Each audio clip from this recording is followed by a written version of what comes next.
आज आपण शिकणार आहोत ॲडजेक्टिव्ह. ॲडजेक्टिव्ह मीन्स विशेषण. नामाबद्दल विशेष माहिती सांगणाऱ्या शब्दाला विशेषण असे म्हणतात.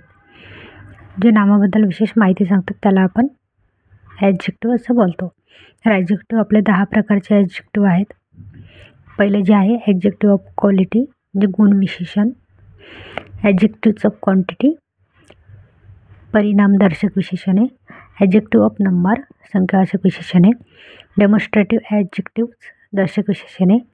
डिस्ट्रीब्युटिव्ह ॲडजेक्टिव्ह विभाजक विशेषणे. इंटरोगेटिव्ह ॲडजेक्टिव्ह प्रश्नार्थक विशेषणे. पजेसिव्ह ॲडजेक्टिव्ह स्वामित्वदर्शक विशेषणे. एम्फॅसिक ॲडजेक्टिव्ह जोरदर्शक विशेषणे. एक्सक्लेमेटरी ॲडजेक्टिव्ह उद्गारवाचक विशेषणे. प्रॉपर ॲडजेक्टिव्ह व्यक्तिवाचक विशेषणे. तर स्थानावरून विशेषणाचे 2 प्रकार पडतात. ते आहेत आपले ॲट्रिब्युटिव्ह ॲडजेक्टिव्ह आणि प्रेडिक्टिव्ह ॲडजेक्टिव्ह. ॲट्रिब्युटिव्ह ॲडजेक्टिव्ह मीन्स आधी किंवा पूर्व विशेषणे. नामापूर्वी शी इज अ ब्युटिफुल गर्ल. जसे आपलं नामापूर्वी जे लागलं आहे ब्युटिफुल्स. आणि प्रेडिक्टिव्हमध्ये विधी उत्तर विशेषण नामानंतर जे लागतं ते दिस गर्ल इज ब्युटिफुल. जे आपलं विशेषण लागलेलं आहे ते नामानंतर लागलं आहे गर्ल्स इज ब्युटिफुल. यानुसार आता आपण जे ॲडजेक्टिव्ह आपले 10 प्रकारचे आहेत त्याच्यामधलं आपलं पहिलं जे बघणार आहे आपण ॲडजेक्टिव्ह ऑफ क्वालिटी म्हणजे गुण विशेषणे. गुण विशेषणामध्ये रंग, रूप, आकार, प्रकार, गुण, दोष, स्थिती याचे वर्णन असते. जसे big, tall, small, honest, clear. यानुसार एक्झाम्पलमध्ये बघूया. He is an honest person in the office. दुसरा आपण बघणार आहोत ॲडजेक्टिव्ह ऑफ क्वांटिटी परिणामदर्शक विशेषण. दुसरा आहे आपला ॲडजेक्टिव्ह ऑफ क्वांटिटी परिणामदर्शक विशेषणे. संकेत न मोजता येणाऱ्या नामापूर्वी त्यांचे प्रमाण दाखविणारा शब्द हा परिणामदर्शक विशेषणे असतो. जसे संकेत न मोजता येणारा तर कोणते शब्द ते आहेत ते बघूया. Much, enough, all, no, any, great, few, half, sufficient, whole, little इत्यादी. आता नोटमध्ये आपण बघूया. परिणामदर्शक विशेषणानंतर येणारे नाम नेहमी एकवचनी असते.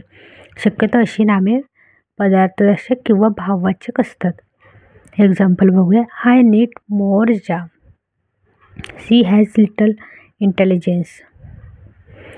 एनी पहिलं आहे. एनी व नोचा उपयोग एकत्ररित्या केला जात नाही कारण ही दोन्ही विशेषणे आहेत व विशेषणास माहिती सांगण्यासाठी वापरत नाही. विशेषणाची माहिती सांगणारा शब्द क्रियाविशेषण असतो. नॉट बरोबर व एनी वापरले जाऊ शकते कारण नॉट ॲडव्हर्ब आहे. जसेच I have no any money. हे आपलं वाक्य इनकरेक्ट आहे. तर आपण कसं वापरणार I have not any money. Second बघूया. Few a little. हे शब्द नकारदर्शक असल्याने अशा वाक्यात दुसरा एखादा नकारदर्शक शब्द नसतो. जसं फ्यू किंवा लिटल हे शब्द नकारदर्शक आहेत तर याच्यामध्ये दुसरा शब्द नकारदर्शक नसतो. जसे बघूया. I have very little time to play. यानुसार तर आता 2 आपण बघितले ॲडजेक्टिव्ह क्वालिटी आणि ॲडजेक्टिव्ह क्वांटिटी. आता थर्ड आपण बघणार आहोत adjective of number. Adjective of नंबरमध्ये संख्यावाचक विशेषणे. अनिश्चित व निश्चित संख्यादर्शक तसेच क्रमदर्शक विशेषणांना संख्यादर्शक विशेषणे म्हणतात. निश्चित किंवा अनिश्चित संख्यादर्शक किंवा क्रमदर्शक जे असतात त्यांना आपण संख्यादर्शक विशेषणे म्हणतो. संख्यावाचक विशेषणे होण्यासाठी पुढे येणारं नामसुद्धा संकेत मोजता येणारे असावे लागते. जसे 4, 5, 100, ऑल, मोर, सम, फर्स्ट, सेकंड, फोर्थ, एनी. यानुसार एक्झाम्पलमध्ये बघूया. They have 4 children. आता हे संकेत मोजणार आहे तर आपण काय बोललो 4. आता जे संकेत नाही मोजता आहेत ते बघूया आपण. Second example. All main must dry. त्याच्यामध्ये सर्व आले. Kinds of adjective of number किती आहेत प्रकार ते बघूया आपण. डिफिनेट नंबर्स आहे, इंडिफिनेट नंबर आहे आणि डिस्ट्रीब्युटिव्ह नंबर्स. जसेच निश्चित संख्यादर्शक आहे, दुसरा आहे अनिश्चित संख्यादर्शक आणि विभाजक संख्यादर्शक.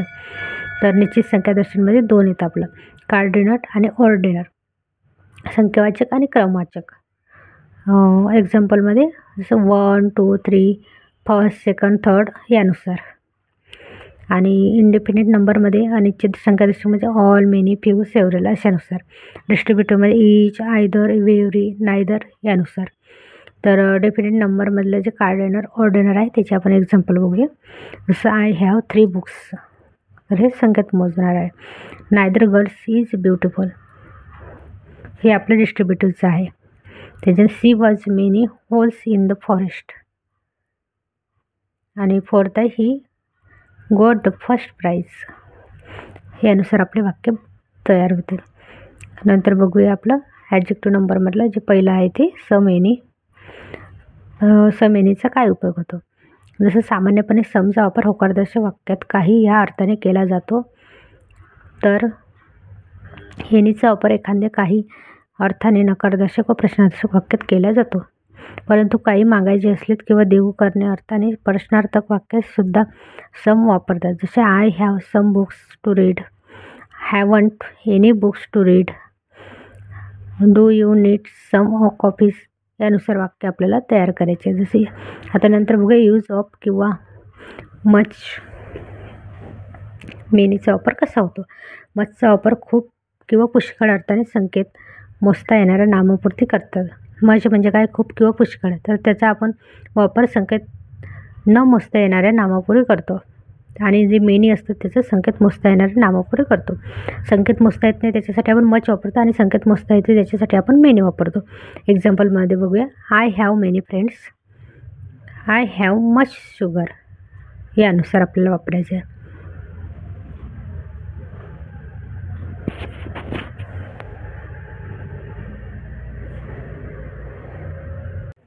आपण या व्हिडिओमध्ये ॲडजेक्टिव्ह जे आहेत त्याचे 3 प्रकार आपण बघितले.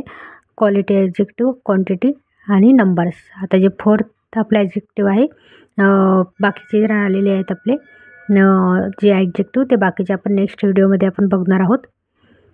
आता नेक्स्ट व्हिडिओमध्ये आपलं असणार आहे डेमॉन्स्ट्रेटिव्ह ॲडजेक्टिव्ह. तर तुम्ही व्हिडिओ नक्की शेवटपर्यंत बघितला असेल. आता तुम्ही व्हिडिओज तुमच्यासाठी नवीन व्हिडिओज आपल्या चॅनलवरती येतील, तर चॅनलला लाईक, शेअर आणि सबस्क्राईब नक्की करा.